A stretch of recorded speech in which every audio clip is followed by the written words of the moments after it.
Gara-gara majikanku mandul, aku dipaksa jual bayiku 30 juta. 2 tahun kemudian ku rebut anakku kembali.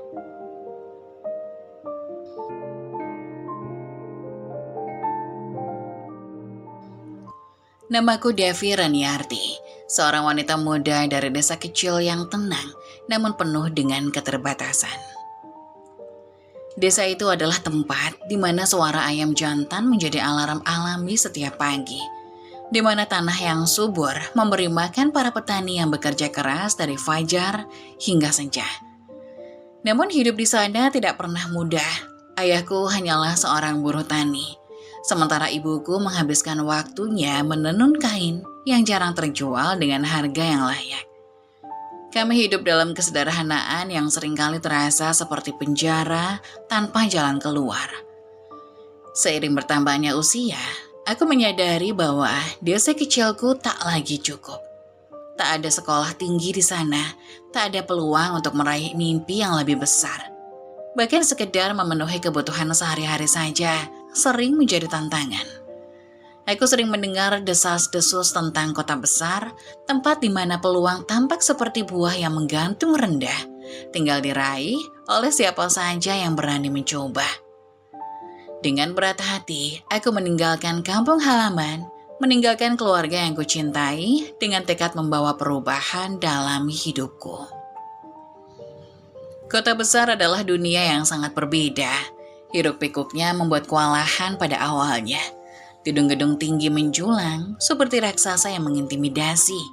Jalanan yang sibuk, penuh dengan kendaraan dan orang-orang yang berjalan cepat, seolah-olah mereka semua memiliki tujuan yang mendesak. Tidak ada waktu untuk sapaan ramah seperti di desa.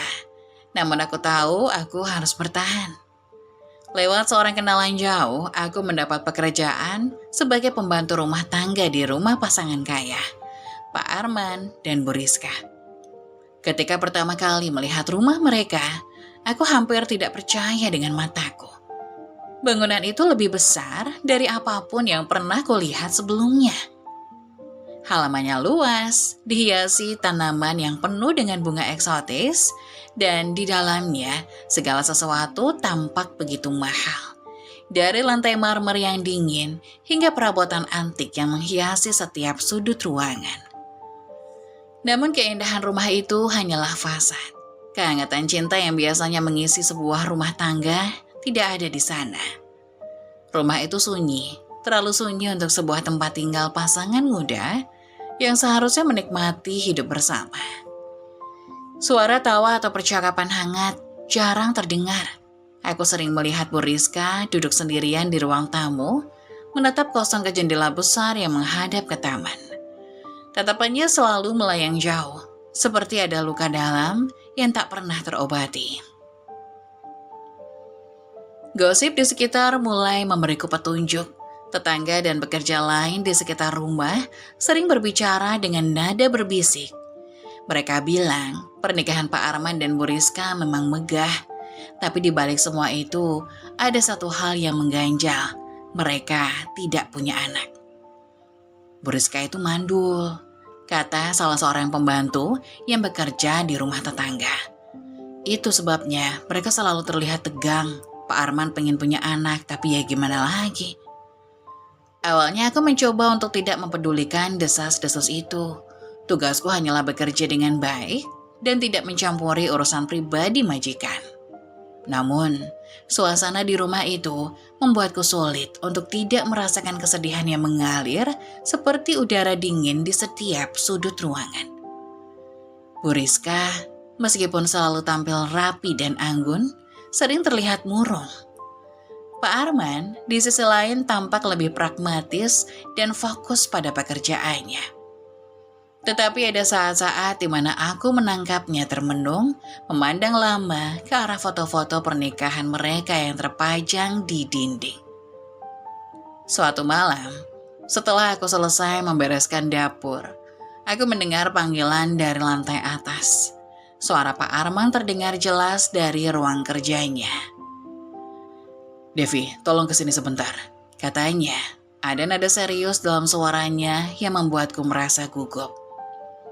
Aku segera melangkah ke ruang kerja mereka, melewati lorong-lorong panjang yang terasa semakin mencekam di malam hari.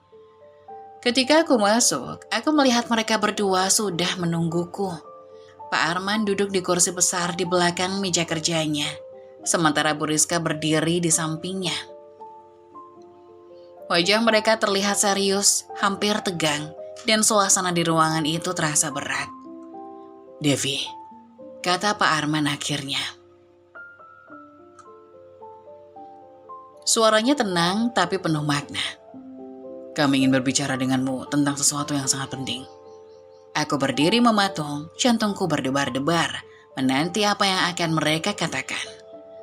Aku tidak tahu bahwa pembicaraan itu akan menjadi titik balik dalam hidupku, sebuah keputusan yang akan mengubah segalanya selamanya.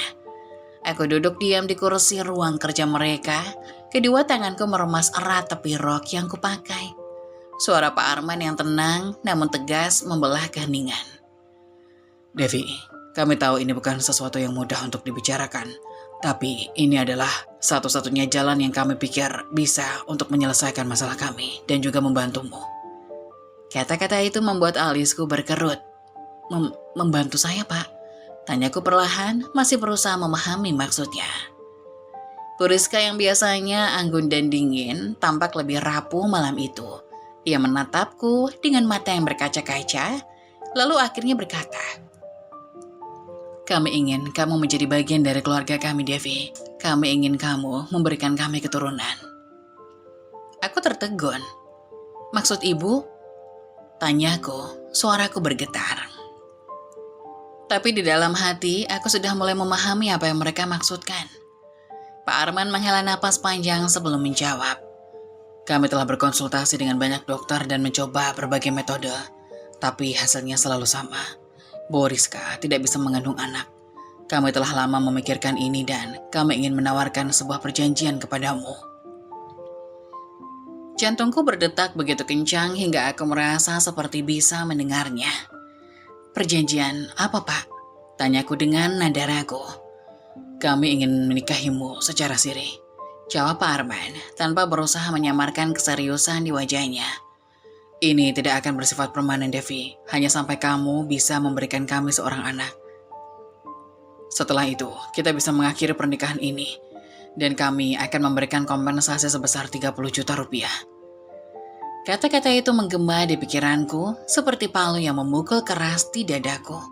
Aku membisu, aku merasa dunia di sekitarku seakan berhenti bergerak. Pernikahan, secara sirih, menjadi istri kedua meski hanya sementara. Aku bahkan tidak pernah membayangkan hal seperti itu, apalagi menjadi bagian dari hidupku.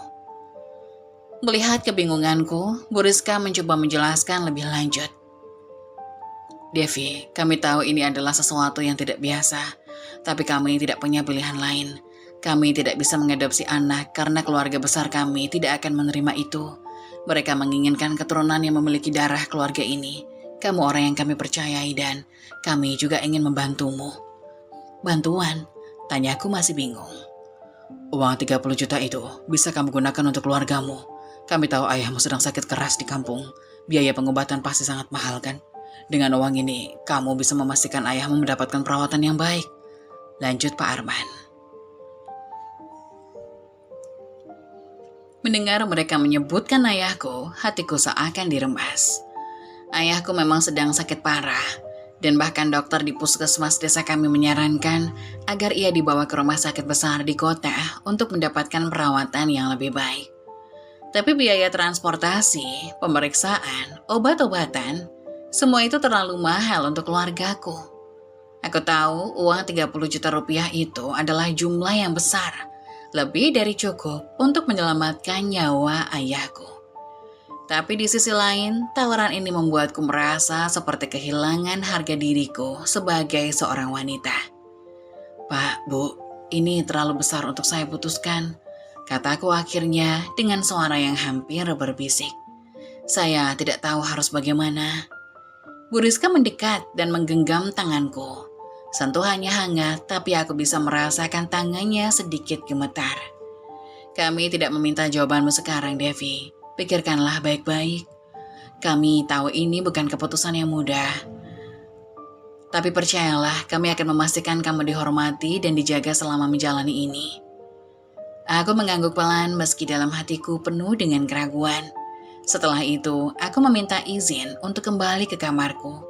Malam itu, aku duduk di sudut tempat tidur, memeluk lututku sambil memikirkan tawaran mereka. Beberapa hari berlalu dan aku tidak bisa menghilangkan tawaran itu dari pikiranku. Aku terus membayangkan wajah ayahku yang semakin kurus karena penyakitnya. Batuknya yang tak henti-henti dan tatapan lemah yang ia sembunyikan di balik senyum kecil setiap kali aku menelponnya. Ibuku juga terdengar putus asa setiap kali kami berbicara. Kami butuh bantuanmu, Devi. Katanya suatu hari ditelepon, suaranya pecah karena menangis. Aku tahu keluargaku tidak akan sanggup tanpa aku. Tetapi keputusan ini begitu berat. Aku merasa malu, takut, dan tertekan. Aku khawatir akan apa yang dikatakan orang-orang jika mereka tahu. Bagaimana aku harus menghadapi diriku sendiri setelah ini. Namun setiap kali aku mencoba menolak tawaran itu, dalam hatiku, bayangan ayahku muncul kembali. Hidupnya bergantung padaku. Dan aku tahu aku tidak punya waktu untuk menunggu lebih lama. Akhirnya dengan hati yang berat, aku memutuskan untuk menerima tawaran mereka. Aku menemui Pak Arman dan Bu Rizka di ruang kerja mereka dan menyampaikan keputusanku. Saya akan melakukannya, kataku hampir tanpa suara. Air mataku mulai menggenang tetapi aku menahannya agar tidak jatuh. Tapi hanya demi keluarga saya. Pak Arman mengangguk pelan, wajahnya tetap serius. Kami mengerti, Devi. Terima kasih atas pengorbananmu. Sementara Bu Rizka menggenggam tanganku erat, air mata berlinang di pipinya. Kamu tidak akan pernah melupakan ini, Devi. Terima kasih. Malam itu, aku merasa seperti telah menjual bagian dari jiwaku sendiri. Hari itu berlangsung cepat, seperti dalam mimpi buruk yang suram. Pernikahan siriku dengan Pak Arman dilangsungkan tanpa banyak prosesi. Hanya ada penghulu, seorang saksi, dan Bu Rizka yang duduk di pojok ruangan dengan mata yang tampak kosong. Tidak ada gaun pengantin, tidak ada bunga, tidak ada ucapan selamat. Hanya janji yang terucap dengan suara yang hampir mati di kerongkonganku. Setelah semuanya selesai, aku kembali ke kamarku yang terasa seperti penjara kecil. Aku menatap cermin di depanku, mencari wajahku sendiri.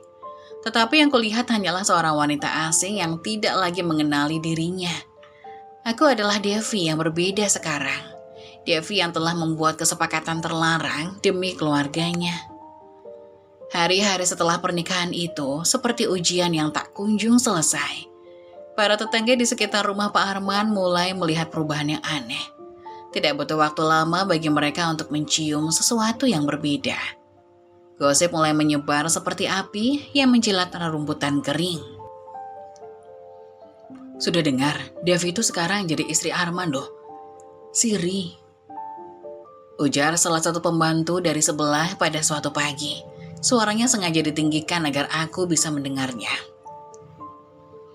Memang dasar perempuan licik. Udah dikasih kerja, sekarang malah, ya kamu tahu sendirilah. Balas yang lain dengan tawa sinis. Aku hanya bisa menunduk, pura-pura sibuk membersihkan taman.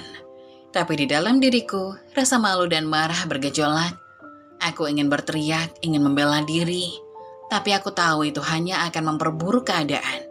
Mereka tidak akan mengerti. Bagaimana bisa mereka memahami apa yang kulakukan jika mereka tidak pernah melihat ayahku yang sakit, ibuku yang lelah, dan keluargaku yang hampir hancur karena kemiskinan. Setiap kali aku keluar dari rumah, aku bisa merasakan tatapan dingin dan tajam dari para tetangga. Mereka tidak menyapa seperti biasa. Beberapa bahkan berbisik-bisik ketika aku lewat. Kata-kata seperti perempuan murahan, pelakor, dan penjilat sering kudengar di belakang punggungku. Mereka bahkan tidak berusaha menyembunyikan hinaan mereka. Tetapi yang paling menyakitkan adalah pandangan dari sesama pembantu di rumah itu. Dulu mereka berbicara denganku dengan ramah, Sesekali bercanda saat kita bertemu di dapur atau halaman belakang. Sekarang mereka menghindariku, seolah-olah aku adalah penyakit menular. Aku mendengar mereka bergosip saat aku tidak ada, menyebutku dengan julukan-julukan kasar yang membuat dadaku sesak. Lihat aja, dia pasti cuma cari kesempatan. Siapa tahu dia sengaja mendekati Pak Arman dari awal, kata salah satu dari mereka suatu sore. Ya jelas, mana mungkin perempuan desa biasa bisa dapat perhatian dari orang kaya kalau bukan karena dia sengaja menggoda, sahut yang lain dengan tawa mengejek. Aku ingin sekali membalas mereka, tapi aku tahu bahwa kebenaran tidak akan mengubah pikiran mereka. Bagiku, diam adalah satu-satunya cara untuk bertahan. Namun setiap malam, ketika aku sendirian di kamarku, air mata selalu mengalir tanpa bisa kutahan. Rasanya seperti aku hidup di dunia yang tidak memiliki tempat untukku. Satu-satunya yang membuatku terus bertahan adalah keluargaku. Ayahku yang sekarang mendapatkan pengobatan di rumah sakit kota. Ibuku yang mulai bisa tersenyum lagi di telepon karena ia tahu ada harapan bagi suaminya untuk sembuh. Dan adikku yang mulai bermimpi untuk melanjutkan sekolah karena tidak lagi dibebani biaya pengobatan ayah. Aku mencoba mengingat tujuan awal dari semua ini, mereka. Tapi seiring waktu aku mulai bertanya-tanya, apakah pengorbananku benar-benar sepadan dengan harga yang harus kubayar? Bu Rizka, meskipun ia adalah bagian dari kesepakatan ini, tidak membuat keadaanku lebih mudah. Ia semakin sering murung dan menyendiri. Sesekali aku menangkapnya menatapku dengan tatapan yang sulit dijelaskan. Antara rasa bersalah, iri, dan kebencian yang samar. Devi, katanya suatu hari memanggilku ke ruang tamu tempat ia duduk sendirian. Aku ingin kamu tahu, aku tidak membencimu, tapi aku juga tidak tahu bagaimana caranya menerima semua ini. Suaranya pelan hampir seperti bisikan. Setiap kali aku melihatmu, aku merasa seperti kehilangan sesuatu yang harusnya menjadi milikku. Aku hanya bisa menunduk. Kata-katanya menusuk hatiku, tapi aku tidak tahu harus menjawab apa. Bagaimana mungkin aku bisa menjelaskan bahwa aku juga merasa kehilangan, bahwa setiap detik yang kulewati di rumah ini adalah pengorbanan yang merobek harga diriku. Malam itu aku berbaring di tempat tidurku yang sempit, memeluk bantal erat-erat sambil menahan isak. Aku merasa seperti tidak punya apa-apa, tidak punya tempat untuk berlindung. Dunia ini begitu dingin dan kejam, dan aku hanya bisa bertahan dengan menggenggam harapan bahwa suatu hari semua ini akan berakhir. Namun di sudut hatiku aku mulai menyadari sesuatu yang mengerikan. Kesepakatan ini mungkin telah menyelamatkan keluargaku, tetapi aku takut kehilangan diriku sendiri dalam prosesnya. Malam itu hujan turun deras, seperti ikut merasakan kepedihan yang menghantamku. Aku baru saja selesai menata meja makan ketika ponselku bergetar di saku. Nomor adikku Lila muncul di layar. Aku menjawab dengan cepat, merasa ada sesuatu yang mendesak dan cara panggilannya berulang-ulang. Devi, suaranya pecah menggema dengan isakan yang tidak bisa ditahan. Ayah sudah tidak ada. Dunia seakan berhenti seketika. Suara hujan yang deras berubah menjadi bisu, dan seluruh tubuhku terasa seperti kehilangan tenaga.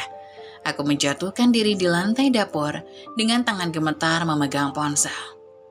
Apa, Lila, jangan bercanda, kataku meski aku tahu adikku tidak akan berbohong soal ini. Tadi pagi Devi, ayah udah gak kuat lagi. Kami semua ada di sampingnya. Dia bangga sama kamu.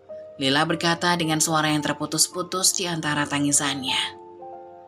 Kata-kata itu menghujamku seperti pedang tajam. Dadaku sesak dan tangis yang selama ini kutahan meledak tanpa bisa kuhentikan. Aku berusaha mengatakan sesuatu, tapi tidak ada kata yang keluar dari mulutku. Hanya isak tangis yang menggema di dapur yang sunyi. Ketika telepon berakhir, aku tetap duduk di lantai memeluk lututku.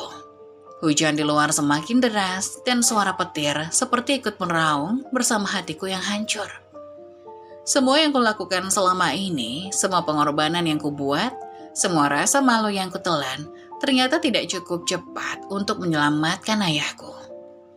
Uang yang dijanjikan baru saja sampai ke tangan keluargaku beberapa hari lalu, tapi nyawanya sudah tidak bisa diselamatkan. Aku merasa gagal. Aku merasa tidak berguna. Aku telah kehilangan sesuatu yang paling berharga dalam hidupku, meskipun aku telah mempertaruhkan segalanya untuk mencoba menyelamatkannya. Ayahku telah pergi dan aku bahkan tidak sempat berada di sisinya pada saat-saat terakhirnya. Hari-hari berikutnya berlalu dengan berat. Aku merasa seperti berjalan dalam kabut tebal, tanpa tujuan dan arah. Pekerjaan rumah yang biasanya kulakukan dengan sisa-sisa semangat, kini terasa seperti beban yang tidak tertahankan. Aku hanya bertahan karena tidak punya pilihan lain. Setiap malam aku menangis sendirian di kamar, mencoba merangkai kembali potongan hatiku yang hancur. Namun di tengah kabut duka itu, tubuhku mulai memberikan tanda-tanda yang aneh. Aku merasa lebih lelah dari biasanya, bahkan pekerjaan ringan seperti menyapu lantai membuatku kehabisan napas. Mual sering datang di pagi hari dan nafsu makanku mulai berubah. Awalnya aku mengira itu hanya efek dari stres dan kesedihan yang kurasakan. Tapi ketika terlambat datang bulan, aku mulai merasa ada sesuatu yang berbeda. Rasa cemas melingkupiku dan aku memutuskan untuk memastikan kecurigaanku. Pada suatu pagi yang tenang, aku diam-diam membeli alat tes kehamilan dari apotek kecil di dekat rumah. Saat aku kembali ke kamar, tanganku gemetar saat membuka bungkusnya. Aku membaca petunjuknya dengan hati-hati. Kemudian melakukan tes itu dengan perasaan yang campur aduk. Beberapa menit terasa seperti seumur hidup. Ketika akhirnya aku melihat hasilnya, dadaku terasa seperti dihantam palu. 2 garis merah muncul dengan jelas di alat itu. Aku hamil. Aku terduduk di lantai. Alat tes itu masih tergenggam di tanganku. Pikiran-pikiranku berputar seperti badai. Anak ini adalah darah daging Pak Arman, sebuah hasil dari perjanjian yang kutandatangani dengan hati yang penuh luka. Tapi itu bukan hanya tentang mereka lagi. Ini adalah tentang hidup baru yang sekarang tumbuh di dalam tubuhku. Air mataku mengalir, tidak tahu apakah itu karena luka, takut, atau harapan. Aku memikirkan ayahku yang baru saja pergi, yang mungkin tidak sempat tahu bahwa aku sedang mengandung cucunya. Aku memikirkan ibu dan adik-adikku di desa yang masih terguncang oleh kehilangan ayah. Aku memikirkan diriku sendiri yang sekarang harus menghadapi kenyataan baru yang lebih rumit dan menakutkan dari sebelumnya. Dalam kegelapan malam itu, aku memegang perutku dengan lembut. Untuk pertama kalinya, aku berbisik pelan, hampir seperti berdoa. Kamu adalah harapanku sekarang. Aku tidak tahu bagaimana caranya, tapi aku akan melindungimu. Aku akan memastikan kamu lahir dengan cinta, meskipun dunia ini penuh dengan kekejaman. Namun, jauh di lubuk hatiku aku tahu ini adalah awal dari babak baru yang akan membawa lebih banyak konflik, tantangan, dan keputusan sulit. Karena di balik keajaiban kehamilan ini, ada kenyataan pahit yang harus kuhadapi. Waktu berlalu, dan seiring dengan bertambahnya besar kandunganku, perubahan dalam diriku terasa semakin nyata. Di awal kehamilan, aku hanya melihat bayi ini sebagai bagian dari perjanjian yang aku buat, sebuah tanggung jawab yang harus aku penuhi untuk menyelamatkan keluargaku. Namun setiap kali aku merasakan gerakan kecilnya, seperti sentuhan lembut dari dalam, sesuatu dalam hatiku mulai berubah. Malam-malam yang dulu penuh dengan rasa duka dan keputusasaan, perlahan-lahan berganti dengan harapan-harapan kecil. Ketika aku duduk sendiri di kamar, aku sering berbicara dengan bayi di dalam perutku. Aku menceritakan kisah tentang desa kecilku, tentang ayahnya, dan tentang mimpi-mimpi yang kupunya untuknya. Aku membayangkan bagaimana dia akan tersenyum, bagaimana dia akan memanggilku ibu, dan bagaimana aku ingin memberinya kehidupan yang lebih baik daripada apa yang pernah kualami. Hari demi hari, ikatan emosional itu semakin kuat. Aku tidak lagi melihat bayi ini sebagai hasil dari kesepakatan yang menyakitkan, melainkan sebagai bagian dari diriku, seorang yang membawa harapan baru ke dalam hidupku yang kelam. Dia adalah darah dagingku dan kehidupanku. Bayangan untuk menyerahkannya begitu saja kepada orang lain, bahkan kepada Pak Arman dan Bu Rizka, mulai terasa seperti mimpi buruk yang menghantui pikiranku. Namun aku tahu, niat ini tidak akan diterima dengan mudah. Setelah merenung dan memberanikan diri selama berhari-hari, aku memutuskan untuk berbicara dengan Pak Arman dan Bu Rizka. Aku tahu bahwa ini adalah resiko besar, tetapi aku tidak bisa lagi mengabaikan suara hatiku. Pada suatu malam yang tenang, setelah makan malam selesai, aku memberanikan diri untuk menghadap mereka di ruang tamu. Bu Rizka sedang duduk di sofa dengan pandangan lelah seperti biasa. Pak Arman berada di kursi sebelahnya, sibuk dengan ponselnya. Aku berdiri di hadapan mereka, jantungku berdegup kencang. Pak Arman, Bu Rizka, suaraku terdengar bergetar. Saya ingin berbicara sesuatu yang penting. Keduanya menghentikan apa yang mereka lakukan dan menatapku dengan penuh perhatian. Aku menarik napas dalam-dalam, mencoba mengumpulkan keberanian. Saya sudah memikirkan ini dengan sangat matang. Bayi ini yang ada di kandungan saya adalah darah daging saya. Dia adalah bagian dari hidup saya. Saya tahu kita punya perjanjian, tapi saya tidak bisa menyerahkannya begitu saja. Saya ingin membesarkan anak ini sendiri. Ruangan itu tiba-tiba terasa sunyi. Wajah Bu Rizka langsung berubah. Tatapan letihnya mendadak dipenuhi dengan emosi, kemarahan, kekecewaan, dan sesuatu yang tidak bisa aku pahami. Pak Arman yang biasanya tenang berdiri dari kursinya dengan ekspresi yang tidak kalah terkejut. "Apa maksudmu, Devi?" tanyanya dengan nada tegas. "Kita sudah sepakat, bayi ini adalah harapan kami. Kamu tidak bisa mengubah keputusanmu begitu saja." "Saya tahu, Pak," jawabku dengan hati-hati. "Tapi sejak saya merasakan dia bergerak di dalam perut saya merasa dia adalah bagian dari saya. Saya ingin menjadi ibunya, membesarkannya dengan cinta dan memberikan yang terbaik untuknya." Bu Rizka tiba-tiba bangkit dari tempat duduknya. Air matanya mengalir deras, tetapi kemarahannya terlihat jelas. "Kamu tidak tahu apa yang kamu katakan, Devi. Kamu tidak punya hak untuk memutuskan ini. Bayi itu adalah milik kami. Kamu hanya meminjamkan tubuhmu untuk kami." Kata-katanya menusuk hatiku, tapi aku tetap berdiri tegak. "Bu, saya tahu ini sulit untuk diterima, tapi bayi ini adalah bagian dari tubuh saya, dari jiwa saya.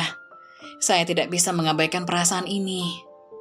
"Devi," suaranya meninggi, "kamu tidak bisa menarik diri dari perjanjian ini. Kami sudah memberikanmu uang. Kami sudah menaruh harapan kami pada bayi ini. Kamu tidak bisa begitu saja mengkhianati kami." Tanganku gemetar, tapi aku berusaha tetap tenang. "Saya tidak bermaksud mengkhianati siapapun. Tapi saya adalah seorang ibu sekarang, Pak. Dan seorang ibu tidak bisa begitu saja menyerahkan anaknya, bahkan jika itu adalah bagian dari kesepakatan." Bu Rizka memegang lengan Pak Arman. Air matanya terus mengalir. "Arman, ini tidak bisa dibiarkan. Kita tidak bisa kehilangan bayi ini. Dia adalah satu-satunya harapan kita." Melihat Bu Rizka menangis membuat hatiku terasa berat. Tapi aku tahu apa yang kurasakan lebih kuat dari rasa bersalah yang menggerogotiku. Aku hanya bisa melindungi anakku. Meskipun itu berarti menghadapi kemarahan dan penolakan mereka. Percakapan malam itu tidak berakhir baik. Pak Arman dan Bu Rizka menolak mendengar alasanku lebih lanjut. Mereka menganggapku pengkhianat, seseorang yang serakah dan tidak tahu diri. Aku kembali ke kamarku dengan perasaan hancur. Tetapi dalam hatiku aku tahu aku telah melakukan hal yang benar. Aku telah memperjuangkan anakku, meskipun itu berarti kehilangan kepercayaan dan hubungan baik dengan orang-orang yang dulu memberiku pekerjaan dan harapan. Malam itu, aku duduk di tepi ranjang memeluk perutku yang semakin besar. Aku bicara kepada bayi di dalam kandunganku dengan suara pelan dan penuh cinta. "Kita akan melalui ini bersama, Nak. Ibu akan melindungimu apapun yang terjadi. Kamu adalah cahaya dalam kegelapan hidupku. dan aku tidak akan membiarkan siapapun mengambilnya dariku. Namun aku tahu, perjalananku masih panjang. Konflik ini hanyalah permulaan dari perjuangan yang lebih besar untuk mempertahankan hakku sebagai ibu. Melawan kekuatan dan pengaruh Pak Arman dan Bu Rizka, serta menghadapi dunia yang mungkin akan semakin memojokkanku. Kehidupan rumah megah Pak Arman dan Bu Rizka berubah menjadi mimpi buruk setelah malam itu. Keputusan dan keberanianku untuk mempertahankan bayi dalam kandunganku ternyata membawa konsekuensi yang tidak pernah kubayangkan. Kekecewaan dan kemarahan mereka berubah menjadi tindakan yang kejam. Mereka tidak hanya memarahiku, tetapi mulai membatasi kebebasanku. Semua bermula ketika suatu pagi aku bangun dan menemukan pintu kamarku terkunci dari luar. Aku berusaha membukanya tapi sia-sia. Rasa panik langsung menjalar di tubuhku. Aku memukul pintu, memanggil siapapun yang ada di luar tapi tidak ada jawaban. Suara langkah kaki akhirnya terdengar mendekat dan pintu terbuka hanya untuk memperlihatkan wajah dingin Pak Arman. Kamu tidak boleh keluar dari kamar ini tanpa izin. Kamu tidak bisa mengambil resiko kamu melarikan diri, katanya dengan nada datar tapi tegas. Aku membelalakan mata, tidak percaya dengan apa yang baru saja aku dengar. Pak, saya ini bukan tahanan, saya punya hak untuk keluar, untuk hidup bebas. Pak Arman tidak menunjukkan tanda-tanda belas kasihan. Kamu sudah membuat keputusan sepihak, Devi. Kamu melanggar perjanjian kita, jadi ini adalah akibatnya. Kami tidak akan membiarkanmu membawa pergi bayi itu. Hatiku mencalos mendengar kata-katanya. Aku mencoba memohon, mencoba menjelaskan, tapi sia-sia. Pak Arman hanyalah menutup pintu dan menguncinya kembali, meninggalkanku di sana dengan perasaan terkurung, terisolasi, dan dikhianati. Hari-hari berikutnya menjadi penyiksaan. Aku tidak lagi diizinkan keluar dari kamar, kecuali untuk ke kamar mandi. Dan bahkan, itu pun selalu diawasi oleh pembantu lain. Makanan diantarkan ke kamarku, dan setiap percakapan yang coba ku mulai diabaikan. Rasanya seperti aku bukan lagi seorang manusia, melainkan tawanan di rumah besar yang pernah aku anggap sebagai tempat kerja. Aku mencoba melarikan diri beberapa kali, tapi selalu gagal. Setiap pintu di rumah itu kini terkunci rapat, dan setiap gerak-geriku diawasi oleh para pembantu yang sudah diberitahu perintah oleh Pak Arman. Bahkan jendela kamarku pun diberi teralis besi, membuatku tidak punya jalan keluar. Ketika aku mencoba melarikan diri untuk pertama kalinya, aku memanfaatkan momen ketika salah satu pembantu lupa mengunci pintu kamar. Aku berlari keluar, mencoba mencari jalan ke pintu utama. Tetapi langkahku terhenti ketika Pak Arman muncul di belakangku. Ekspresi marahnya membuatku ciut, dan dia menarik lenganku dengan kasar, menyeretku kembali ke kamar. Jangan pernah coba-coba melarikan diri lagi, Devi. Kamu tidak tahu siapa yang sedang kamu hadapi, katanya dengan nada mengancam. Aku menangis sepanjang malam setelah kejadian itu. Tubuhku lelah, hatiku hancur. Setiap kali aku memikirkan bayi dalam kandunganku, rasa bersalah dan ketakutan semakin menghantuiku. Aku merasa telah gagal melindunginya, bahkan sebelum dia lahir. Namun meskipun keadaanku terpuruk, aku tidak menyerah. Di dalam kamar itu aku mulai merancang rencana baru untuk melarikan diri. Aku tahu bahwa aku tidak bisa hidup seperti ini selamanya. Bayiku membutuhkan kebebasan, tempat di mana dia bisa tumbuh dengan cinta, bukan di bawah bayang-bayang pengkhianatan dan kontrol yang kejam. Aku menyimpan semua kekuatanku, menunggu momen yang tepat untuk bertindak. Setiap gerakan, setiap celah kecil dalam pengawasan mereka, ku catat dalam pikiranku.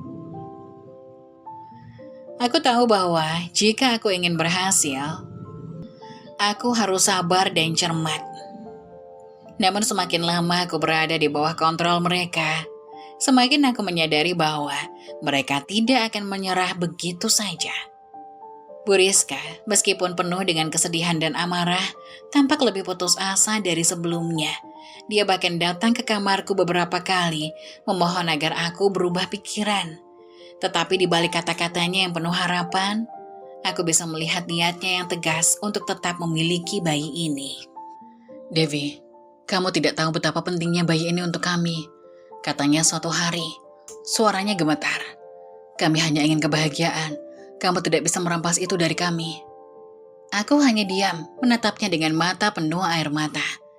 Aku tahu dia juga menderita, tetapi aku tidak bisa menyerahkan anakku. Dia adalah satu-satunya alasan bertahan hidup sejauh ini, dan aku tidak akan menyerah tanpa perlawanan. Malam-malamku dipenuhi doa dan air mata. Aku memohon kepada Tuhan untuk memberiku jalan keluar, untuk melindungi anakku, dan untuk memberiku kekuatan. Di tengah keterpurukan ini, aku sadar bahwa aku sedang berada dalam perang yang tidak mudah. Aku melawan bukan hanya orang-orang yang berkuasa, tetapi juga dunia yang penuh dengan ketidakadilan.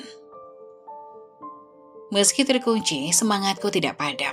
Aku tahu bahwa pada suatu saat kesempatanku untuk bebas akan datang. Waktunya tiba lebih cepat dari yang kukira. Malam itu, rasa sakit melilit perutku dengan intensitas yang belum pernah kurasakan sebelumnya. Aku berbaring di tempat tidur, tubuhku gemetar, keringat mengalir deras di wajahku. Aku tahu saatnya melahirkan sudah dekat, tetapi tidak ada kebahagiaan di hatiku, hanya ketakutan dan kepasrahan yang menyelimuti. Pak Arman dan Bu Rizka yang langsung mengetahui kondisiku, memanggil ambulan dan membawaku ke rumah sakit. Perjalanan ke sana terasa seperti mimpi buruk. Tubuhku lemah, pikiranku kacau, dan di antara rasa sakit yang tak tertahankan, aku terus memikirkan nasib bayiku. Setibanya di rumah sakit, aku dikelilingi oleh dokter dan perawat. Aku bisa mendengar mereka berbicara, tapi suara mereka jauh. Seolah aku berada di dunia lain. Pak Arman berbicara dengan dokter di lorong rumah sakit, sementara Bu Rizka berdiri tak jauh, memeluk tasnya erat-erat dengan wajah tegang. Tidak ada seorang pun yang mendekatiku atau mencoba menenangkan hatiku. Aku merasa sendirian meskipun aku dikelilingi oleh begitu banyak orang. Rasa sakit itu semakin tak tertahankan, hingga akhirnya aku kehilangan kesadaran. Aku tak ingat apapun yang terjadi setelah itu, hanya gelap yang menyelimuti pikiranku. Ketika sadar, cahaya putih dari lampu di langit-langit menyilaukan mata. Rasanya tubuhku lemah seperti tidak memiliki tenaga untuk bergerak. Aku mencoba mengingat apa yang terjadi, tapi ingatan itu terasa kabur. Perlahan aku menyadari bahwa aku sudah melahirkan. Tanganku secara refleks meraba perutku yang kini terasa kosong. Jantungku berdetak kencang. Di mana bayiku? Di mana suara tangisnya? Aku mencoba bangkit dari ranjang, tetapi tubuhku terlalu lemah untuk melawan gravitasi. Saat itulah pintu kamar terbuka, dan seorang perawat masuk membawa segelas air. Perawat, suaraku hampir tidak terdengar. Tetapi aku berhasil mengumpulkan keberanian untuk bertanya. Di mana bayi saya? Perawat itu tampak ragu untuk menjawab. Bayi Anda baik-baik saja, Pak Arman dan Bu Rizka sudah membawanya. Dunia serasa runtuh di hadapanku. Mereka membawanya. Ulangku dengan suara gemetar tanpa persetujuan saya. Perawat itu menunduk, tampak tidak ingin terlibat lebih jauh. Saya hanya mengikuti instruksi, maaf. Air mataku mulai mengalir tanpa henti. Hatiku terasa hancur berkeping-keping.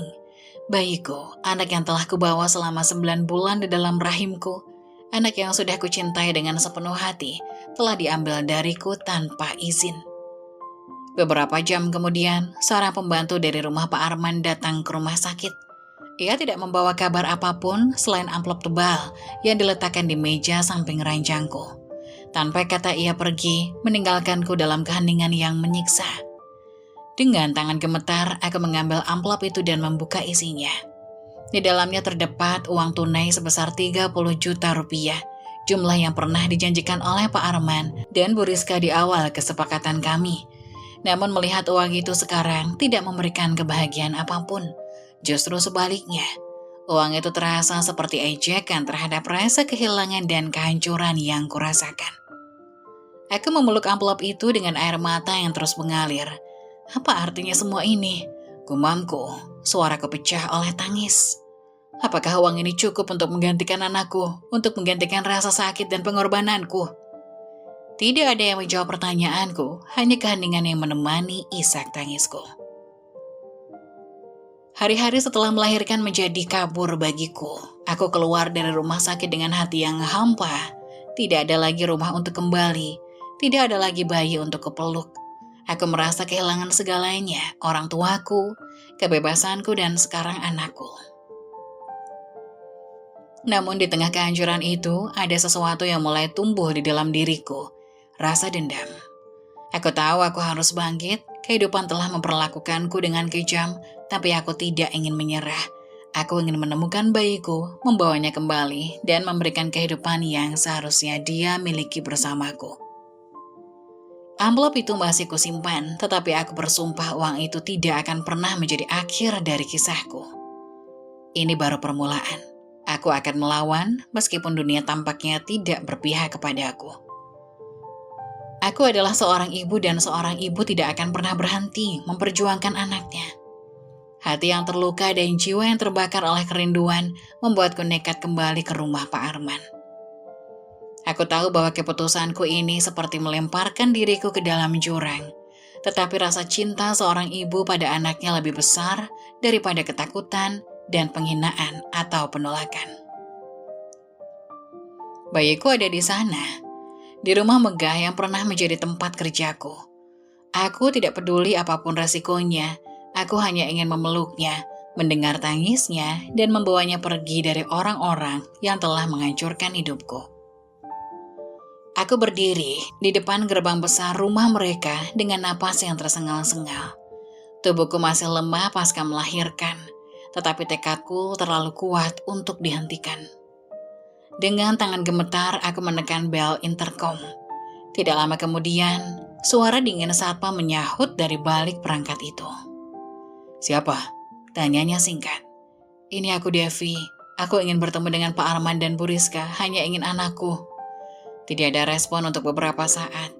Hanya keheningan yang membuat hatiku semakin gelisah. Kemudian suara itu kembali terdengar, kali ini lebih tegas. "Maaf, Devi. Kamu tidak diizinkan masuk, silakan pergi sebelum kami memanggil keamanan."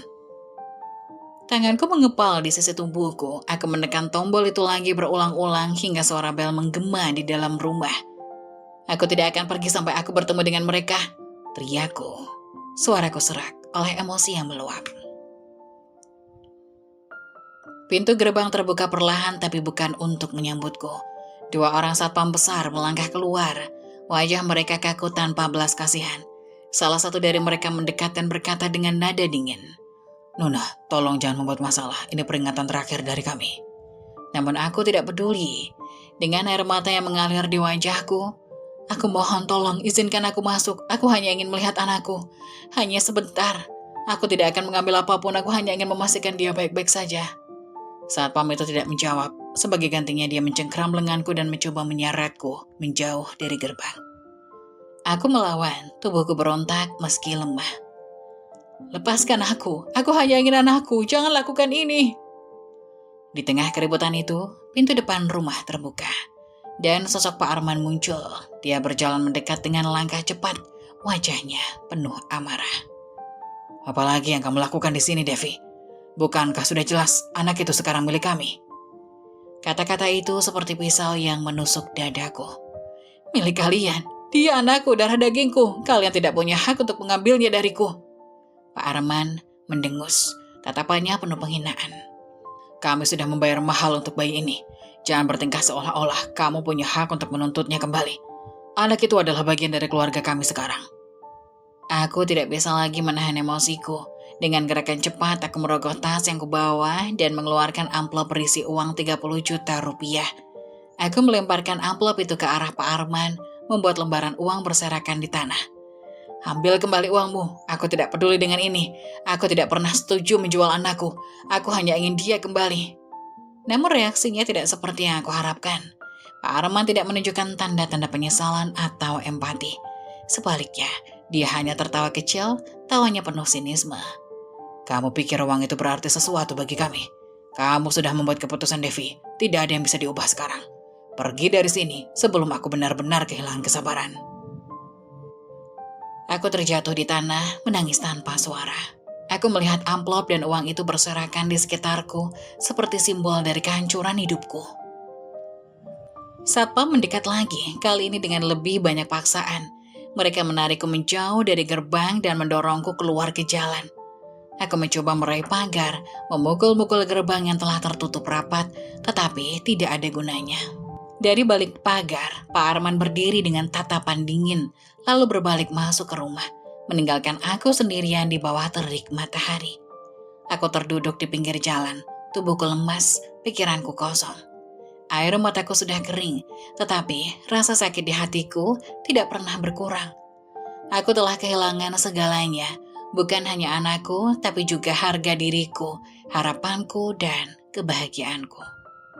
Dunia terasa begitu gelap, begitu kejam. Namun di tengah keputusasaan itu, sebuah pikiran mulai muncul di benakku. Jika mereka tidak mau menyerah, maka aku juga tidak akan menyerah. Aku mungkin kalah hari ini, tapi aku tidak akan berhenti berjuang. Bagaimanapun caranya, aku akan menemukan cara untuk membawa anakku kembali, meskipun harus melewati seluruh dunia. Aku berdiri dengan sisa-sisa kekuatan yang kumiliki, membelakangi rumah megah yang kini menjadi penjara bagi bayiku. 2 bulan berlalu, seperti mimpi buruk tanpa akhir. Aku, Devi Raniarti yang pernah bermimpi untuk mengubah nasib keluarga di desa kecilku, kini terlunta-lunta di jalanan kota yang dingin dan kejam. Tidak ada lagi tempat untukku. Rumah Pak Arman yang dulu menjadi tempatku berteduh kini telah berubah menjadi bayangan suram dari masa laluku. Hari-hariku penuh dengan perjuangan yang melelahkan. Aku tidur di bawah jembatan atau di depan toko-toko yang tutup. Tubuhku lemah tapi pikiranku lebih hancur. Aku makan dari sisa makanan yang kudapatkan di tempat sampah atau belas kasihan dari orang asing. Kadang-kadang aku mendapat sedikit uang dari menjadi buruh harian di pasar, membersihkan warung, atau mengangkat barang. Namun itu tidak cukup untuk memberiku kenyamanan atau keamanan. Setiap malam, aku terbaring di sudut gelap kota, mencoba melawan dingin yang menusuk tulang. Aku memeluk lututku, meremas sisa-sisa kain lusuh yang kugunakan sebagai selimut, sambil memikirkan anakku. Di mana dia sekarang? Apakah dia sehat? Apakah dia diperlakukan dengan baik? Pikiran-pikiran itu terus menghantui, membuatku menangis dalam keheningan malam. Namun di balik rasa sakit dan penderitaan ini, ada sesuatu yang tetap bertahan, tekadku. Aku mungkin telah kehilangan segalanya, tapi aku tidak akan kehilangan harapan. Aku adalah ibunya, dan aku tidak akan pernah berhenti berjuang untuk mendapatkan anakku kembali. Suatu hari, di tengah teriknya matahari siang, aku duduk di depan sebuah taman kota. Tubuhku lelah, wajahku penuh debu, dan pakaian yang kupakai sudah hampir tidak layak disebut pakaian. Orang-orang yang lewat menatapku dengan rasa kasihan atau jijik. Tapi aku tak peduli. Aku hanya menatap kosong ke depan, mencoba mengumpulkan kekuatan untuk terus bertahan. Di tengah lamunanku, seorang perempuan parubaya menghampiriku. Rambutnya beruban, wajahnya terlihat keras namun tidak sepenuhnya tanpa belas kasihan. Dia membawa keranjang berisi makanan. Dan tanpa banyak bicara, dia menyerahkan sebungkus nasi kepadaku. Ambillah, katanya singkat. Aku mengangkat wajah, terkejut dengan kebaikan yang langka itu. Terima kasih. Dia duduk di sebelahku memperhatikanku saat aku mulai makan dengan rakus. Setelah beberapa saat, dia bertanya, "Apa yang membawamu ke jalanan, nak? Kamu masih muda. Seharusnya kamu punya tempat yang lebih dari ini." Aku ragu untuk menjawab, tapi entah kenapa ada sesuatu dalam tatapan matanya yang membuatku merasa aman untuk bicara. Aku menceritakan segalanya tentang pekerjaanku di rumah Pak Arman, tentang pernikahan siri, tentang anakku yang diambil dariku dan bagaimana aku berakhir di jalanan. Perempuan itu mendengarkan dengan seksama tanpa menyela. Ketika aku selesai, dia menghela napas panjang. Kamu telah melalui banyak hal, nak. Tapi kamu masih di sini, masih bertahan. Itu menunjukkan bahwa kamu kuat, meskipun dunia berusaha menghancurkanmu. Aku tidak tahu harus berkata apa. Kata-katanya sederhana, tapi terasa seperti dorongan kecil yang aku butuhkan untuk tetap berdiri. Hari-hari berikutnya perempuan itu yang ku ketahui bernama Bu Marni mulai membantuku. Dia memberiku pekerjaan kecil di warung makannya, membersihkan meja, dan mencuci piring. Tidak banyak, tetapi cukup untuk memberiku makanan dan sedikit uang untuk bertahan hidup. Namun pikiranku tetap tidak bisa lepas dari anakku. Setiap malam, aku memikirkan rencana bagaimana caranya aku bisa mendapatkan dia kembali. Aku tahu aku tidak punya uang, kekuasaan, atau dukungan. Tetapi aku juga tahu bahwa aku tidak akan pernah berhenti mencoba.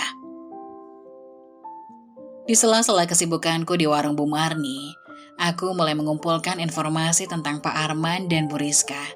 Aku mendengar dari pelanggan bahwa mereka semakin sering menghadiri acara-acara sosial, membawa bayi kecil mereka yang dianggap sebagai simbol kesempurnaan keluarga mereka. Gosip itu membuat hatiku semakin pedih.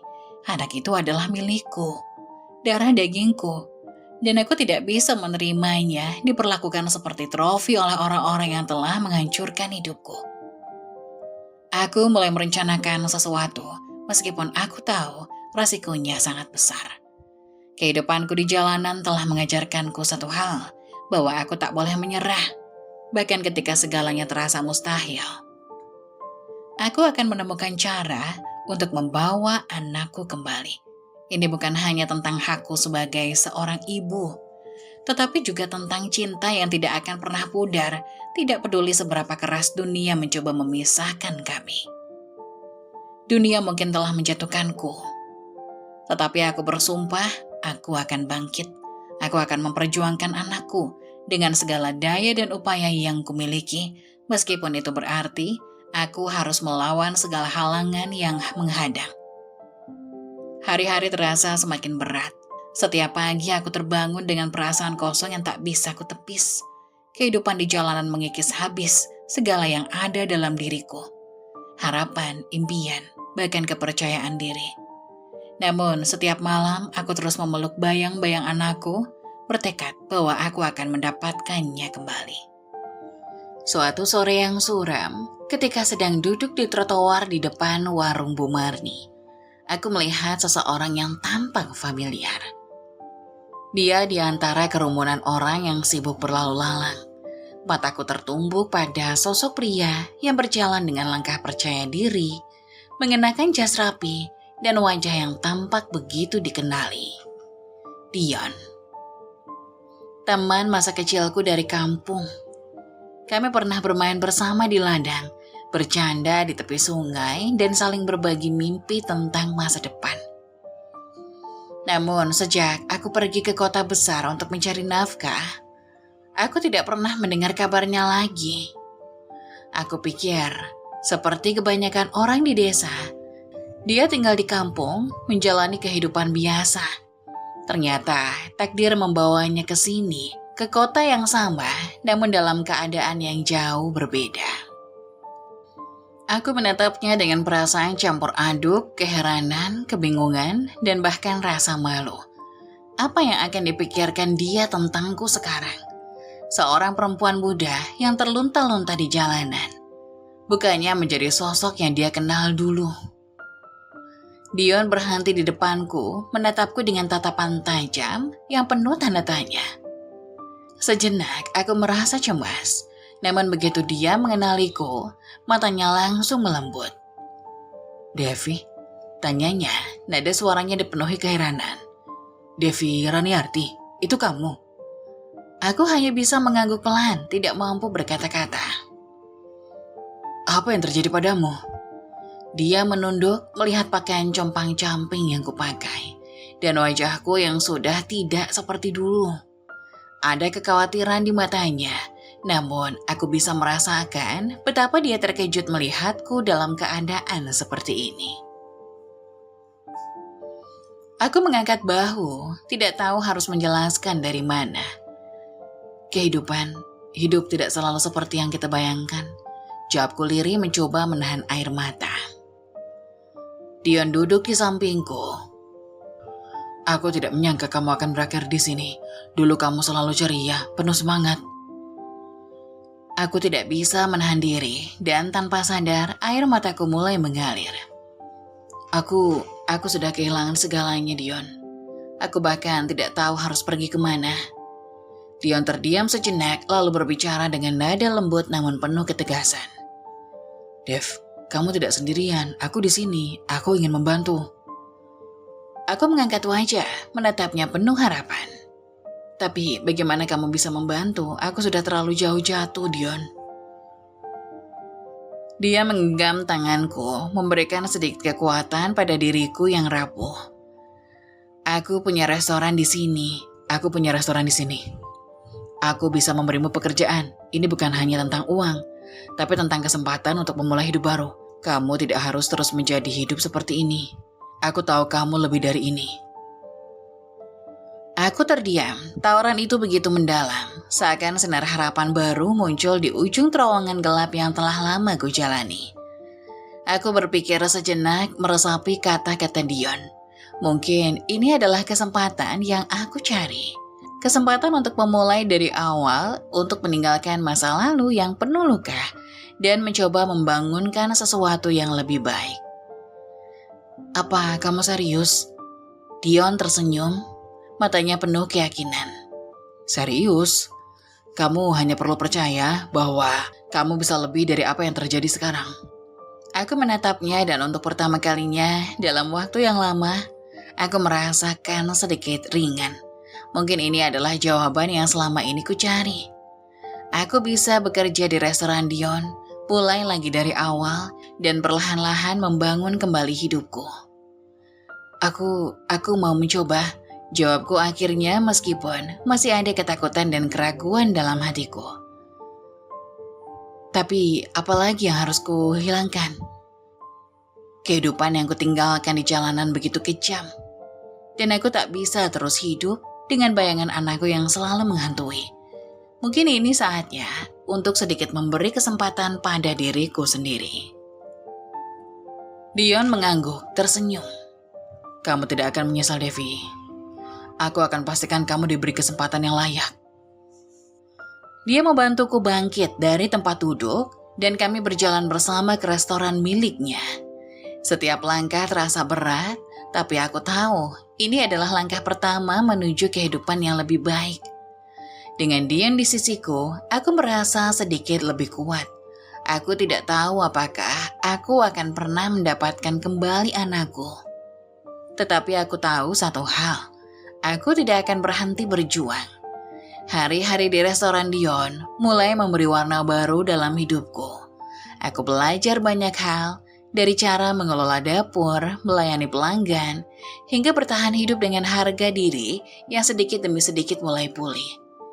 Dion sangat perhatian. Dia tidak hanya memberiku pekerjaan, tapi juga memberikan dorongan moral yang tak terhingga.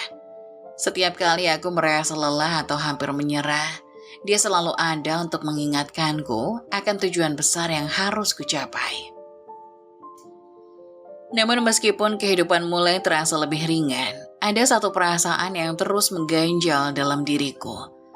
Hubungan kami semakin dekat, tetapi semakin dekat pula hatiku dengan Dion.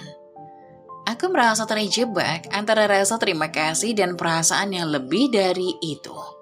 Aku tahu aku harus menjaga jarak, takut rasa sakit masa lalu mengulang dirinya. Aku tidak layak untuk bahagia, tidak layak untuk mencintai, tidak layak untuk mencintai orang yang baik seperti Dion. Suatu malam, setelah restoran tutup dan hanya ada kami berdua di dapur, Dion mengajakku untuk duduk di bangku kayu yang ada di belakang restoran. Lampu-lampu kecil di sekitar kami menyinari malam, menciptakan suasana yang hangat. Tetapi hatiku terasa dingin. Devi, kata Dion dengan nada serius. Kita sudah lama dekat dan aku rasa kamu tahu apa yang aku rasakan. Aku menatapnya dengan gugup, mencoba mencari kata-kata yang tepat untuk menghindari pembicaraan ini. Tapi tatapan matanya lembut membuatku merasa tak bisa bersembunyi lagi. "Apa maksudmu?" tanyaku meski sudah tahu jawabannya. Dion mengambil napas dalam-dalam lalu berkata dengan suara yang penuh kejujuran. "Aku mencintaimu. Sudah lama aku merasa ini. Aku tidak bisa terus menunggu tanpa mengatakan sesuatu padamu." Aku terdiam. Kalimat itu seperti petir yang menyambar dalam hatiku. Cinta itu adalah sesuatu yang sudah lama aku lupakan. Sesuatu yang terasa sangat jauh dari jangkauan. Aku merasa kaget, bingung, bahkan takut. Aku tidak bisa, jawabku dengan suara serak. Aku tidak bisa memberi apa-apa, masa laluku terlalu kelam, Dion. Kamu tidak tahu apa yang telah terjadi padaku. Aku tidak bisa, aku tidak pantas. Dion mendekat dan aku bisa merasakan kesungguhan dalam tatapannya. "Devi, masa lalumu tidak mendefinisikan siapa kamu sekarang. Aku tahu kamu seorang wanita yang kuat, yang berani menghadapi segala hal. Aku tidak peduli dengan masa lalumu. Yang penting bagiku adalah kamu di sini dan sekarang." Aku menggigit bibir, menahan air mata yang hampir tumpah. Aku merasa sangat cemas, sangat tidak layak menerima perasaan seperti ini. "Kamu tidak tahu seberapa buruknya aku," kataku dengan suara bergetar. "Aku sudah banyak menghancurkan diriku sendiri. Aku sudah kehilangan segalanya. Aku tidak bisa membawa perasaan itu ke dalam hidupmu." Dion memegang tanganku, menatap mataku dengan penuh empati. "Devi, aku tidak melihatmu sebagai seseorang yang telah kehilangan segalanya. Aku melihatmu sebagai seorang wanita yang berjuang, yang berani membiarkanmu, yang berani untuk bangkit lagi. Aku ingin berada di sisimu, melewati semuanya bersama-sama. Aku tidak akan membiarkanmu menghadapi dunia sendirian." Aku merasa cemas dan perasaan itu hampir membuatku mundur. Aku menarik tanganku dari genggamannya. "Aku takut," aku berkata pelan. "Aku takut aku lebih banyak sakit lagi. Aku tidak ingin menyakiti kamu." Dion menghela napas panjang namun wajahnya tetap keteguhan. "Aku tidak akan pergi, Devi. Aku ingin kamu tahu, tidak ada yang akan menghentikan aku untuk mencintaimu. Kamu layak untuk dicintai, meskipun kamu merasa hancur. Kamu layak untuk merasakan kebahagiaan, bahkan jika itu hanya dimulai dengan langkah kecil." Aku menatapnya dan ketakutan bercampur aduk dalam diriku. Aku ingin percaya padanya, aku ingin merasakan kehangatan cinta itu. Tapi bayang-bayang masa lalu yang suram masih mengejar langkahku. Aku takut bahwa jika aku menerima cinta Dion, aku akan kehilangan sesuatu yang lebih besar. Sebuah rasa aman yang telah aku bangun dengan begitu keras. Sebuah kebebasan yang aku rasa telah lama hilang. Namun, dalam hati kecilku, aku tahu, Dion tidak hanya menawarkan cinta, tetapi juga sebuah janji untuk berjalan bersamaku melalui kegelapan dan terang. Akhirnya, aku menarik napas dalam-dalam dan mulai membuka diri. "Dion," aku mulai berbicara dengan suara pelan. "Ini bukan tentang kamu, ini tentang aku yang merasa terlalu rusak untuk bisa dicintai. Aku takut akan mengulang kesalahan yang sama, takut akan cinta yang bisa menghancurkan." Dion mendekat lagi, dan kali ini ia merangkulku dengan lembut. "Devi, tidak ada yang rusak dalam dirimu. Cinta itu bukan tentang sempurna. Itu tentang menerima satu sama lain, bahkan dengan segala kekurangan. Aku hanya ingin kamu tahu bahwa aku ada untukmu, dan aku akan mendampingimu apapun yang terjadi." Aku membiarkan diriku menangis tanpa rasa malu. Karena dipelukan Dion untuk pertama kalinya dalam waktu yang lama, aku merasa sedikit lebih utuh. Mungkin, hanya mungkin, aku bisa belajar untuk mencintai lagi. Tapi untuk saat ini, yang lebih penting adalah aku memiliki seseorang yang mempercayai aku. Dan mungkin itu adalah awal dari sesuatu yang lebih indah daripada yang pernah kuharapkan. Aku mulai merasa untuk pertama kalinya bahwa mungkin aku bisa belajar untuk menerima diriku sendiri. Kehidupan baru yang kubangun bersama Dion mulai mengubah segalanya. Pekerjaanku di restoran semakin lancar dan hubungan kami semakin erat. Namun meskipun aku mulai merasa lebih stabil, bayang-bayang masa laluku, terutama tentang anakku, tak pernah benar-benar hilang. Setiap kali aku melihat ibu dan anak yang sedang berjalan di jalanan atau bermain di taman, hatiku ini terasa hancur. Aku tahu, anak itu, darah dagingku, hidup dalam dunia yang berbeda, dunia yang tak ada tempat untukku di dalamnya. Namun, segalanya mulai berubah pada suatu hari ketika dia memanggilku ke kantornya. Aku terkejut karena dia tidak pernah membicarakan pekerjaannya di hadapanku secara langsung. Aku tahu dia adalah pengusaha sukses, tapi tidak tahu bahwa dia juga seorang pengacara. Saat aku duduk di kursi di hadapan mejanya, Dion membuka laci dan mengeluarkan beberapa berkas yang sudah disusun rapi. Wajahnya serius, jauh berbeda dari biasanya. Devi, Katanya dengan penuh ketegasan. aku tidak akan membiarkan Pak Arman dan Bu Rizka terus mempermainkanmu. Aku akan membantumu mendapatkan kembali anakmu. Aku terdiam. Apa maksudmu? Tanyaku, suara hampir tak terdengar. Dion menatapku dengan penuh keyakinan. Masa pernikahan siri kalian itu tidak sah secara hukum, Devi.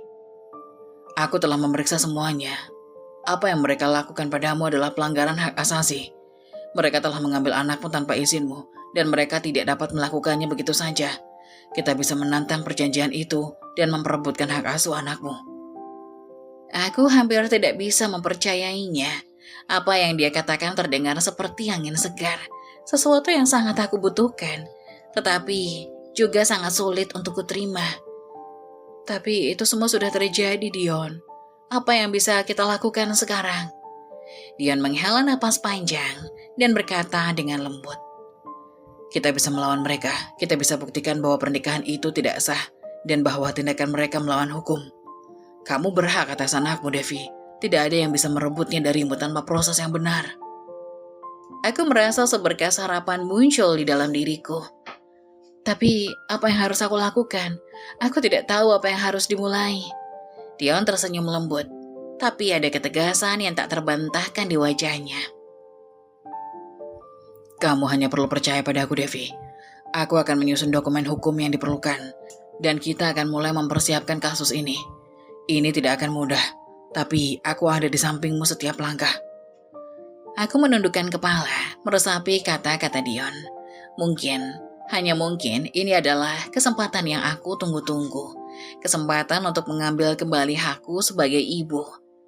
Selama ini, aku merasa tidak berdaya, terjebak dalam kenangan pahit. Tetapi sekarang, aku merasa ada peluang untuk memperbaiki segalanya. Baik, jawabku dengan suara yang lebih kuat daripada yang aku bayangkan. Aku akan melakukannya, aku ingin anakku kembali. Dion mengangguk, ekspresinya penuh keyakinan. Kita akan melalui ini bersama-sama, Devi. Jangan ragu, kamu tidak sendirian. Hari-hari setelahnya terasa penuh dengan kerja keras dan perencanaan. Dion mulai menyusun berbagai dokumen hukum untuk memulai proses tuntutan. Setiap malam, setelah restoran tutup, dia membawaku ke kantornya untuk memeriksa dokumen dan memberikan penjelasan. Aku belajar banyak tentang hukum, tentang hak asuh anak, dan tentang betapa banyak cara yang bisa kami lakukan untuk melawan ketidakadilan yang terjadi padaku. Namun semakin aku terlibat dalam proses ini, semakin aku merasakan beban yang besar. Tidak hanya soal pertempuran hukum yang akan datang, tetapi juga tentang bagaimana aku akan menghadapinya secara emosional. Aku tahu bahwa meskipun aku berjuang untuk anakku, proses ini akan membawa banyak luka lama kembali. Dan aku harus siap menghadapi kenyataan bahwa mungkin saja aku akan menghadapi rintangan yang lebih berat dari yang kubayangkan. Namun satu hal yang pasti, aku tidak akan mundur. Aku tidak akan membiarkan Pak Arman dan Bu Rizka terus mengendalikan hidupku atau merampas anakku. Ini adalah aku dan aku akan bertarung untuk itu. Di tengah kesibukan kami, aku merasa semakin dekat dengan Dion. Setiap malam ketika dia membantuku mengerjakan dokumen atau menjelaskan langkah-langkah yang harus kami ambil, aku merasa tidak hanya sebagai klien, tetapi sebagai seseorang yang penting baginya. Entah bagaimana, perasaan itu semakin kuat. Aku ingin lebih dari sekedar teman atau rekan kerja. Namun, aku juga sadar bahwa aku harus menjaga fokusku. Pertarunganku untuk anakku adalah prioritas utamaku. Tapi kadang-kadang dalam sepi malam ketika kami berdiri berdampingan dan memandang tumpukan dokumen yang penuh dengan harapan, aku merasa ada sesuatu yang lebih dalam antara kami. Sebuah hubungan yang lebih dari sekedar perjuangan bersama. Dion telah menjadi bagian dari hidupku yang tak terpisahkan. Dia bukan hanya pengacara yang membantuku, tetapi juga seseorang yang membuat hatiku merasa sedikit lebih ringan, sedikit lebih damai. Saat itu, aku tahu satu hal. Apapun yang terjadi dalam perjalanan ini, aku tidak akan lagi berjalan sendirian. Dion ada di sini. Dan bersama-sama kami akan berjuang untuk masa depan yang lebih baik. Untuk anakku dan untuk diri kami berdua. Hari yang kami tunggu-tunggu akhirnya tiba. Setelah berbulan-bulan menyiapkan segala sesuatu, termasuk bukti-bukti yang kuat, untuk menggugat kesepakatan lama yang cacat, Dion dan aku memutuskan untuk menghadap Pak Arman dan Bu Rizka secara langsung. Kami tahu ini bukanlah langkah yang mudah, ini akan menjadi pertemuan yang penuh ketegangan dan mungkin ancaman. Namun kami sudah siap. Aku sudah siap. Dion mengemudi mobil mewahnya dengan tenang meskipun aku bisa merasakan ketegangan yang mendera hatiku. Selama perjalanan, aku terus berusaha menenangkan diriku. Mencoba membuang semua keraguan dan ketakutan yang muncul begitu saja. Aku tahu ini adalah langkah besar, langkah untuk mendapatkan kembali anakku. Untuk membuktikan bahwa aku lebih dari sekedar seorang pembantu yang bisa diperlakukan semena-mena. Setibanya di rumah Pak Arman, aku merasakan ketegangan yang memuncak. Rumah besar dan mewah itu terasa lebih dingin dari sebelumnya. Satpam yang biasa berdiri tegak di pintu masuk rumah, kini tampak terkejut melihat kami datang dengan mobil yang tidak biasa. Bukan mobil sederhana yang biasanya aku gunakan.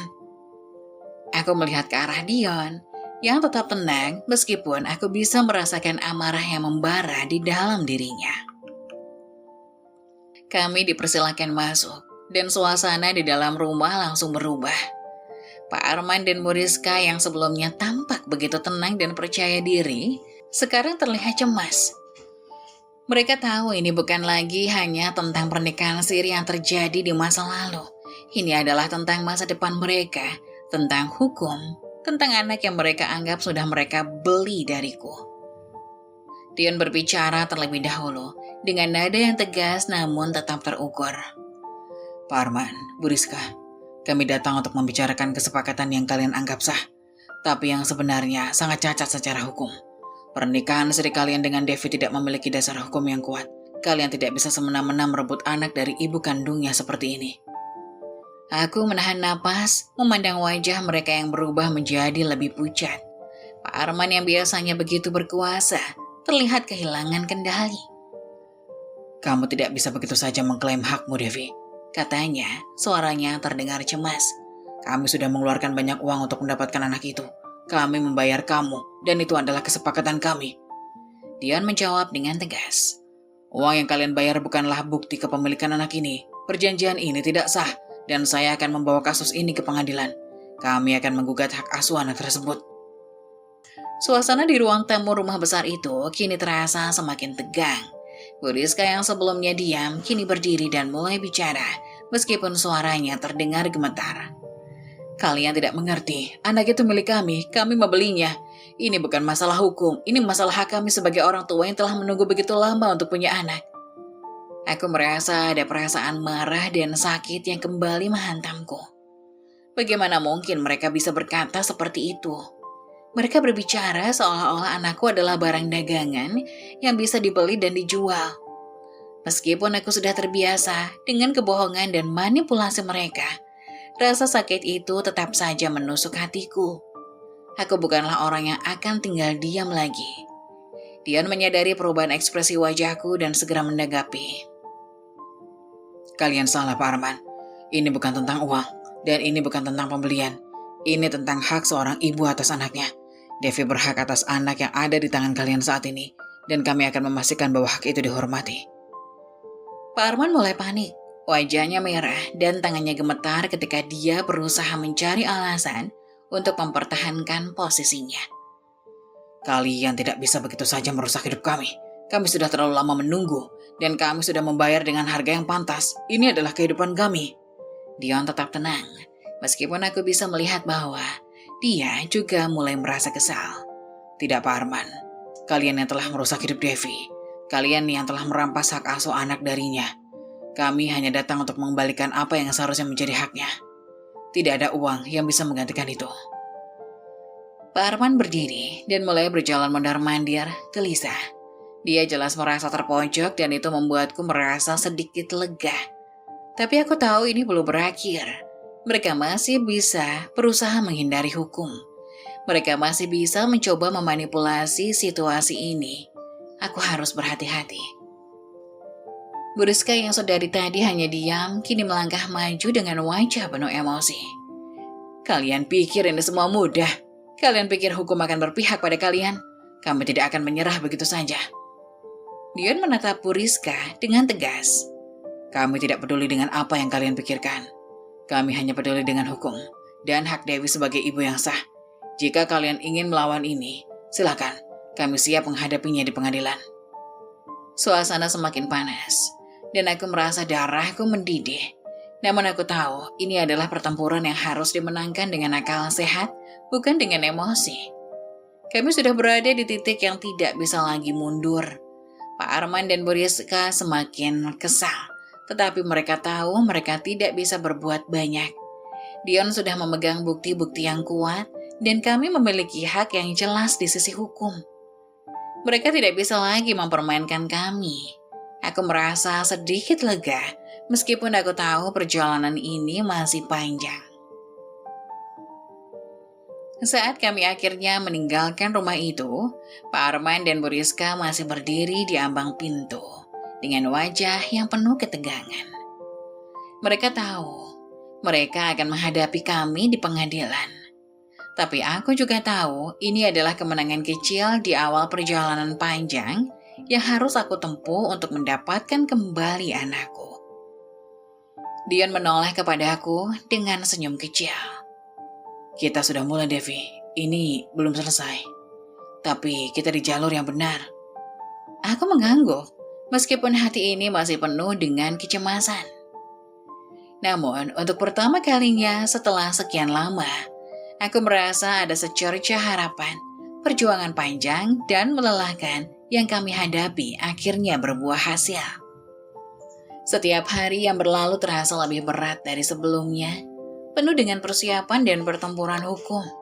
Namun dengan bantuan Dion dan tekadku yang tidak tergoyahkan, kami semakin dekat dengan tujuan kami, mendapatkan kembali anakku. Pada akhirnya, kami berhasil mengumpulkan cukup bukti yang tak terbantahkan. Uang 30 juta yang sempat diberikan oleh Pak Arman sebagai pembayaran sudah aku kembalikan. Perjanjian yang mereka buat dengan cara yang tidak sah, tanpa dasar hukum yang jelas, semakin terungkap di depan mata. Semua itu menjadi senjata ampuh yang kami gunakan untuk menggugat mereka di pengadilan. Dion begitu tekun dalam mengumpulkan dokumen dan menyusun argumen hukum yang solid. Setiap kali aku merasa lelah atau hampir menyerah, dia selalu ada untukku, mengingatkanku bahwa kami berada di jalan yang benar. Ini adalah hakmu, Devi. Anakmu sudah milikmu. Katanya berulang kali, meyakinkanku bahwa kami tidak akan kehilangan pertempuran ini. Di pengadilan, Pak Arman dan Bu Rizka tampak tidak lagi percaya diri seperti dulu. Mereka yang sebelumnya begitu bangga dengan kekuasaan dan uang, kini terlihat lebih kecil di hadapan hukum. Aku bisa merasakan ada ketegangan di udara saat mereka menyadari bahwa segala rasa yang mereka lakukan untuk mempertahankan anak itu secara ilegal akan terungkap. Hari itu datang juga, hari yang aku tunggu-tunggu. Meskipun aku tahu ini akan menjadi kemenangan yang penuh dengan rasa sakit, aku berdiri di depan hakim, mendengar keputusan yang mengubah hidupku. Pengadilan memutuskan bahwa pernikahan siri yang mereka lakukan dengan Pak Arman tidak sah, dan bahwa anak itu harus dikembalikan kepadaku. Mereka bisa berusaha menghindar, tetapi hukum akhirnya memihak padaku. Ketika aku mendengar keputusan itu, perasaan campur aduk. Kemenangan ini seharusnya membawa kebahagiaan, tapi di dalam hatiku aku merasakan sesuatu yang hampa. Aku sudah kehilangan begitu banyak dalam perjalanan ini. Waktu, harapan, dan perasaan yang tidak bisa diungkapkan dengan kata-kata. Bahkan saat aku mendapatkan kembali anakku, rasa kehilangan itu masih menghantui. Pak Arman dan Bu Rizka terlihat terkejut dan marah. Mereka tidak menyangka bahwa segala yang mereka bangun dengan kekayaan dan kekuasaan akhirnya harus runtuh di hadapan kebenaran. Namun meskipun mereka tampak marah, mereka tidak punya pilihan selain menyerah. Mereka harus menyerahkan anakku, anak yang dulu mereka anggap sebagai milik mereka. Saat aku dipertemukan dengan anakku, hatiku hampir berhenti berdegup. Di sana, di ruang pengadilan yang sepi, aku akhirnya bisa melihat lagi bayi yang telah lama terpisah dariku. Anak itu sudah tumbuh sedikit dengan rambut yang lebih panjang dan tatapan mata yang lebih tajam. Dia memandangku dengan rasa bingung. Mungkin tidak sepenuhnya mengerti apa yang terjadi, tapi aku bisa melihat kilau kenal di matanya, kenal dengan ibu kandungnya. Aku mendekat dan tanpa bisa menahan emosi aku memeluknya erat-erat. Anakku, akhirnya kita bersama lagi. Bisikku dengan suara yang bergetar. Air mata mengalir tanpa bisa kubendung. Entah karena bahagia atau karena semua rasa sakit yang telah terpendam begitu lama. Semua yang aku lalui, semua pengorbanan yang terasa sia-sia, terbayar dengan pelukan ini. Anakku memeluk balik, dan meskipun dia masih terlalu kecil untuk mengerti sepenuhnya, aku bisa merasakan kedekatan ini. Ini adalah momen yang telah lama aku impikan, namun tetap terasa pahit. Kemenangan ini adalah kemenangan yang penuh dengan luka, karena aku tahu ada banyak hal yang tidak bisa aku perbaiki. Pak Arman dan Bu Rizka, meskipun tidak mengucapkan kata-kata apapun, meninggalkan ruangan dengan wajah penuh kekesalan. Mereka mungkin merasa kalah, tapi di dalam hatiku, aku tidak merayakan kemenangan ini sepenuhnya. Aku hanya merasa lega karena anakku akhirnya kembali ke pelukanku, meskipun perasaan pahit tetap menggigit. Dion berdiri di sampingku, memberi aku ruang untuk menyambut anakku. Dia tahu bahwa ini bukanlah kemenangan yang bisa dirayakan secara penuh. "Kamu berhasil, Devi. Anakmu kembali padamu," katanya. Suaranya lembut, penuh dengan rasa bangga padaku. Tapi aku tahu dia juga memahami bahwa perjalanan ini telah merubah banyak hal. Dan tidak ada yang bisa menghapus luka-luka lama. Aku memandang anakku yang sekarang berada di pelukanku, merasakan berat dunia di atas pundakku. Tetapi juga kebebasan yang tak ternilai. Aku tahu, perjalanan kami baru saja dimulai. Kami akan membangun kembali keluarga kami bersama-sama. Namun aku juga sadar bahwa tidak ada yang bisa mengembalikan waktu yang telah hilang. Aku akan berusaha menjadi ibu yang terbaik untuk anakku. Tetapi aku juga tahu bahwa segala sesuatu tidak akan pernah kembali seperti semula. Kemenangan ini mungkin terasa pahit, tapi bagiku ini adalah awal dari babak baru. Hari-hari yang panjang penuh perjuangan kini berakhir. Dan meskipun banyak luka yang masih membekas, aku merasa hidupku mulai menemukan arah yang baru. Aku, Dion, dan anakku, Rania Setiawan, kini menjalani kehidupan bersama. Ini bukan kehidupan yang mudah, tapi inilah yang aku impikan selama ini. Sebuah keluarga yang penuh dengan cinta, meskipun dibangun di atas dasar perjuangan dan pengorbanan. Kehidupan kami tak lagi dikelilingi oleh kekuasaan dan manipulasi, melainkan oleh kedamaian dan sederhana. Dion selalu ada di sampingku, mendukungku dengan cinta dan kesetiaan yang tak pernah pudar. Rania dengan senyum cerianya menjadi sumber kekuatan dan kebahagiaan kami. Meskipun ia masih kecil, aku sudah bisa merasakan ikatan yang begitu kuat di antara kami. Ia adalah bukti dari segala yang telah kami perjuangkan. Dan dengan setiap tawa dan pelukan darinya, aku merasa bahwa semua penderitaan itu akhirnya memiliki makna. Aku belajar banyak dari perjalanan hidup yang penuh lika-liku ini. Luka masa lalu mengajarkanku lebih kuat untuk lebih bijaksana dalam menghadapi hidup. Tetapi aku juga tahu bahwa hidup tak hanya tentang mengingat masa lalu yang menyakitkan. Kini aku memilih untuk fokus pada kebahagiaan yang ada di hadapanku. Pada keluarga kecil kami yang penuh cinta dan harapan. Setiap malam sebelum tidur, aku selalu memandang Rania dengan rasa syukur yang mendalam. Aku tahu, meskipun dunia ini terkadang terasa sangat kelam, aku akhirnya menemukan kedamaian yang kurindukan. Aku menemukan keluarga yang sejati, bukan karena darah, tapi karena ikatan yang dibangun dengan cinta dan ketulusan hati.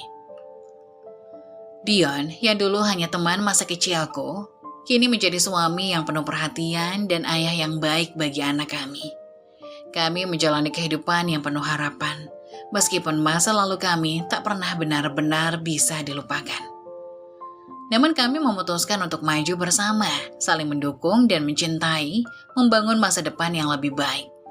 Aku tahu bahwa hidup ini tidak akan pernah sempurna dan jalan yang kami pilih tidak selalu mudah.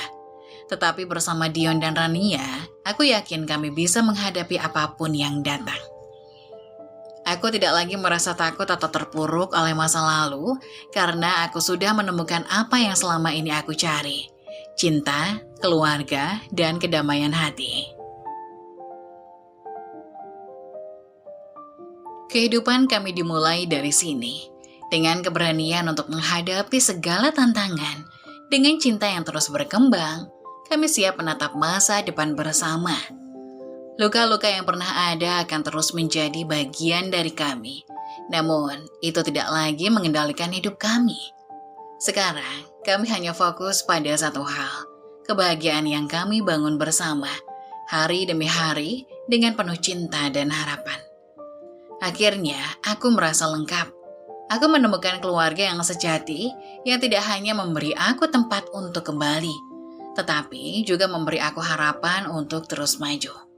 Dan aku tahu, dengan Dion dan Rania di sampingku, aku siap menghadapi apapun yang akan datang di masa depan.